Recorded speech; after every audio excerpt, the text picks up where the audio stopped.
Chapter 1 chemical reactions and equations.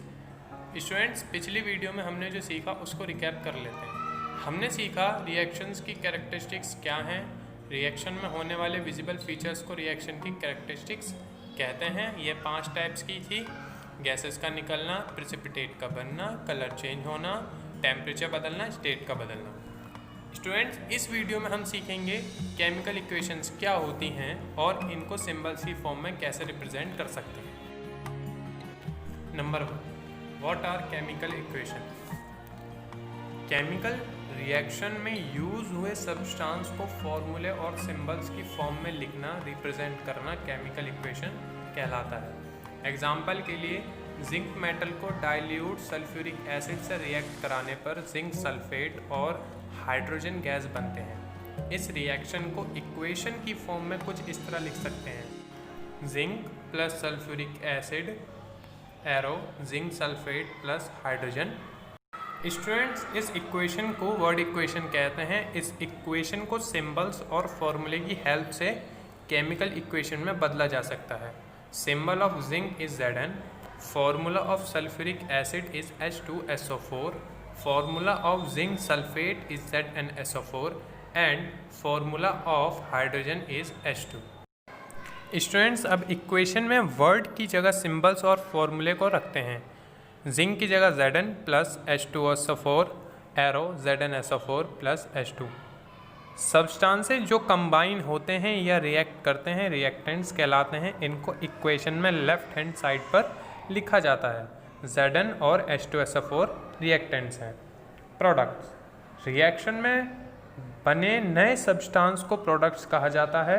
Products को reaction में right hand side पर लिखा जाता है। इस रिएक्शन में ZnSO4 और H2 प्रोडक्ट्स हैं। द एरो साइन, रिएक्शन में रिएक्टेंट्स और प्रोडक्ट्स के बीच में एक एरो होता है। यह एरो राइट की तरफ पॉइंट करता है, जिसका मतलब होता है कि रिएक्टेंट्स कंबाइन होने के बाद प्रोडक्ट्स बना। यह एरो रिएक्शन होने को दिखाता है। केमिकल इक्वेशन केमिकल रिएक्शन को दिखाने का एक सरल तरीका है। स्टूडेंट्स, अब तक हम समझ चुके हैं कि केमिकल रिएक्शंस क्या होती हैं और इनको किस तरह सिंबल्स की फॉर्म में लिखा जाता है। अब हम सीखेंगे कि बैलेंस्ड और अनबैलेंस्ड इक्वेशन क्या होती हैं। Number 1, balanced equations. एक बैलेंस्ड केमिकल इक्वेशन में रिएक्टेंट्स और प्रोडक्ट में अलग अलग एलिमेंट्स के परमाणुओं की संख्या या क्वांटिटी इक्वल होती है। एग्जाम्पल के लिए, जिंक डाइल्यूट सल्फ्यूरिक एसिड के साथ रिएक्ट करके जिंक सल्फेट और हाइड्रोजन बनाता है। इस इक्वेशन में कुछ इस तरह लिखेंगे: Zn plus H2SO4 arrow ZnSO4 plus H2। Students, अब इस इक्वेशन में प्रेजेंट एटम्स के नंबर काउंट करते हैं। पहले हम रिएक्टेंट्स में प्रेजेंट एटम के नंबर काउंट करेंगे, फिर हम प्रोडक्ट्स में प्रेजेंट एटम के नंबर काउंट करेंगे। उसके बाद दोनों को कंपेयर करेंगे। कुछ इस तरह आप देख सकते हैं कि जो total number of atoms reactant में है वो है 8, टोटल नंबर ऑफ एटम्स जो कि प्रोडक्ट में है वो भी 8 हैं। यानी 8 एटम्स रिएक्टेंट्स में हैं और 8 ही एटम्स प्रोडक्ट में हैं। इसलिए हम कह सकते हैं कि ये एक बैलेंस्ड इक्वेशन है। Number 2, unbalanced chemical equations. एक अनबैलेंस्ड केमिकल इक्वेशन वो होती है जिसमें रिएक्टेंट्स के एटम्स के नंबर प्रोडक्ट में प्रेजेंट एटम से अलग होते हैं। एग्जाम्पल के लिए, H2 plus O2 arrow H2O।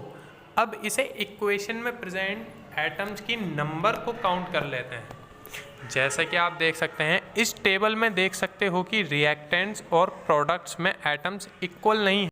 यानी रिएक्टेंट में 4 एटम्स हैं और प्रोडक्ट में सिर्फ 3।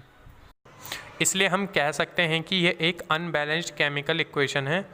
इस रिएक्शन में एक ऑक्सीजन एटम का लॉस हो गया। जहां रिएक्टेंट्स में ऑक्सीजन एटम्स 2 थे, रिएक्शन होने के बाद एक ऑक्सीजन एटम रह गया। पर ऐसा नहीं हो सकता, यानी law of conservation of mass के अकॉर्डिंग ना तो मास क्रिएट किया जा सकता है और ना ही डिस्ट्रॉय। रिएक्टेंट्स और प्रोडक्ट्स का मास इक्वल होने के लिए एटम्स भी इक्वल होने चाहिए। तो स्टूडेंट्स, एटम्स इक्वल करने के लिए रिएक्शन को बैलेंस करना पड़ेगा। किसी भी अनबैलेंस्ड रिएक्शन को बैलेंस करना होता है, इसको बैलेंसिंग ऑफ केमिकल इक्वेशन कहा जाता है। किसी इक्वेशन के दोनों साइड प्रेजेंट एटम्स की क्वांटिटी को इक्वल करने के प्रोसेस को बैलेंसिंग कहते हैं। इक्वेशंस को बैलेंस करने के लिए हिट एंड ट्रायल मेथड का यूज़ किया जाता है। एग्जांपल के लिए हाइड्रोजन बर्न्स इन ऑक्सीजन, यानी हाइड्रोजन ऑक्सीजन में जलता है तो पानी बनाता है। इस रिएक्शन को इक्वेशन की फॉर्म में कुछ इस तरह लिखेंगे, H2 + O2 एरो H2O। इस रिएक्शन में H2 और O2 रिएक्टेंट्स हैं जबकि H2O प्रोडक्ट है। अब इस रिएक्शन में नंबर ऑफ हाइड्रोजन एटम और ऑक्सीजन एटम काउंट करेंगे कुछ इस तरह, आप टेबल में देख सकते हैं।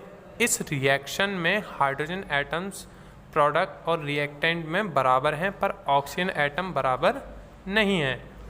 ऑक्सीजन एटम बराबर करने के लिए प्रोडक्ट में 2 से मल्टीप्लाई करेंगे कुछ इस तरह।